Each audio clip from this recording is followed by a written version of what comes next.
الحمدللہ رب العالمین والصلاة والسلام علی سید الانبیاء والمرسلین۔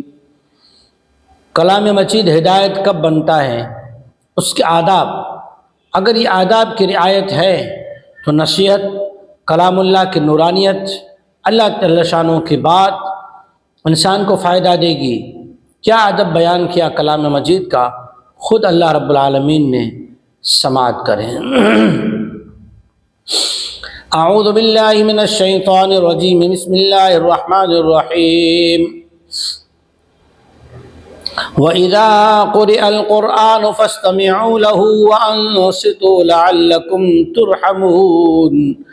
اور جب قرآن پڑھا جائے تو کان لگا کر سنا کیجئے اور خاموش بھی رہیے تاکہ تم پر اللہ جل شانہ کی رحمت ہو۔ دو ادب بتلائے۔ پہلا، ماننے کی نیت سے، اطاعت کی نیت سے ادب ہے سننا۔ دوسرا ہے جب تک وہ نصیحت جاری ہے، کلام اللہ کی تلاوت جاری ہے، دین کی بات جاری ہے، تب تک کیا کرنا کہ خاموش بھی رہنا۔ جب قرآن پڑھا جائے تو سننا بھی ہے، اور استمعوا، ہدایت حاصل کرنے کی نیت سے سننا ہے، عمل کرنے کی نیت سے سننا ہے، فائدہ حاصل کرنے کی نیت سے سننا ہے، اور پھر خاموش بھی رہنا ہے۔ دوران تلاوت بات نہیں کرنا ہے۔ دو ادب اللہ جل شانہ نے بتلائے، اور نتیجہ ایک بتلایا۔ اللہ جل شانہ ان بندوں پر جو کلام مجید کو ادب و احترام سے سنتے ہیں اور پھر خاموش بھی رہتے ہیں، اللہ تعالیٰ ان پر رحم فرماتے ہیں۔ اور جب اللہ کی رحمت کی ایک بوند بھی اگر بندے پر گر جائے نا، اللہ کی رحمت بندے کی طرف متوجہ ہو جائے نا، تو انشاءاللہ ہمارے کام بن جائیں۔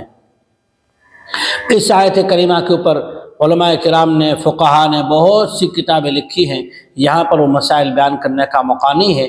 اس میں دو ادب ہمیں ملحوظ رکھنا چاہیے، دو ادب کا دھیان رکھنا چاہیے۔